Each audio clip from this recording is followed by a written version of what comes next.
দিদিভাই content monetization setup তো পেয়ে গেছি। এরপর তুমি যদি আমাদের পেজ বা প্রোফাইলগুলো ঘুরে দেখে নাও ভালো হয়। যদি আমাদের কোনো ছোট ছোট ভুল থাকে তাহলে সেগুলো বলে দেবে।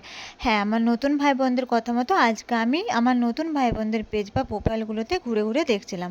হ্যাঁ, দেখলাম তো 60% ভাই বোনদের পেজ বা প্রোফাইলগুলো একদম ঠিক আছে, কিন্তু 40% ভাই বোনদের কয়েকটা ছোট ছোট ভুল আছে। আর আজকে আমি তোমাদেরকে সেই ভুলগুলো কী কী সেগুলোই বলবো।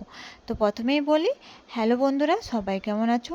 আশা করি যে যেখানেই আছো খুব খুব ভালো আছো। আর আমিও তোমাদের আশীর্বাদ আর ভালোবাসাতে তোমাদের ছোট্ট কুটুম্বুরিকে নিয়ে মোটামুটি ভালোই আছি। আজকে আমি বলবো যে 40% ভাই বোনদের পেজ বা প্রোফাইলগুলোতে ছোট্ট ছোট্ট কয়েকটা ভুল আছে সেগুলোই।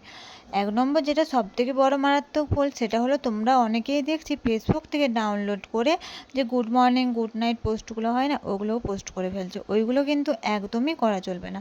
তাহলে কিন্তু তোমরা যারা বোনাস সেটআপ পাওনি তাদের বোনাস সেটআপটা চলে যেতে পারে, কিংবা যারা বোনাস সেটআপ পেয়েওছো তাদের বোনাস সেটআপগুলো হারিয়ে ফেলতে পারো। তাই এই ভুলটি একদমই করা যাবে না। 2 নম্বর যেটা দেখলাম সেটা হচ্ছে তোমরা যারা ভিডিও পোস্ট করছো, ফটো পোস্ট করছো, তোমরা কিন্তু কোনো আকর্ষণীয় ক্যাপশন কিংবা হ্যাশট্যাগ ইউজ করছো না। আমি কিন্তু বারবার তোমাদেরকে একটা কথা বলি, সেটা হচ্ছে একটা ভিডিও বা একটা ফটো ভাইরাল করার একটাই মূল মন্ত্র, সেটা হচ্ছে আকর্ষণীয় ক্যাপশন আর হ্যাশট্যাগ। তোমরা একটা আকর্ষণীয় ক্যাপশন দেবে আর ভিডিও রিলেটেড 2-1টা হ্যাশট্যাগ দেওয়ার পর যেগুলো ট্রেন্ডিং হ্যাশট্যাগ সেগুলো ব্যবহার করবে। কিন্তু তোমরা অনেকেই দেখছি সেগুলো করছো না।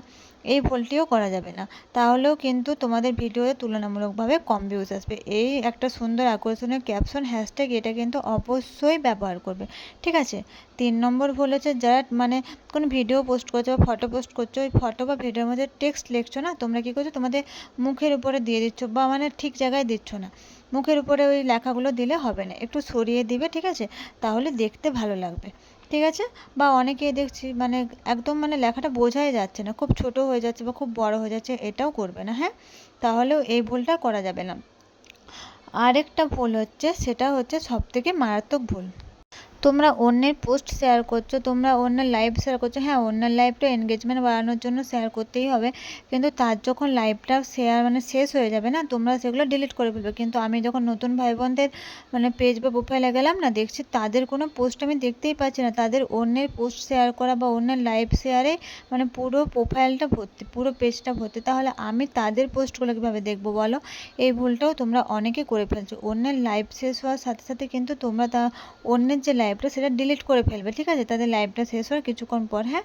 এটা তোমরা তোমাদের পেজ বা প্রোফাইলে রাখবে না। এই ছোট ছোট ভুলগুলো তোমাদের আছে, এই ভুলগুলো থেকে তোমরা ঠিক করে নাও, দেখবে তোমরা কন্টেন্ট মনিটাইজেশন সেটআপ থেকে খুব ভালোভাবে আর্নিং করতে পারছো। আশা করি তোমাদের ভিডিওটা খুব ভালো লেগেছে। আর যদি ভালো লেগে থাকে একটা লাইক কমেন্ট করে দেবে, যাতে তোমাদের অন্য বন্ধুরা এগুলো দেখতে পায়। আর তোমাদের যদি ওই ফেসবুক সম্বন্ধে অন্য কোনো প্রশ্ন থাকে তাহলে তোমরা এই ভিডিওর কমেন্ট বক্সে করে দিয়ে যাও।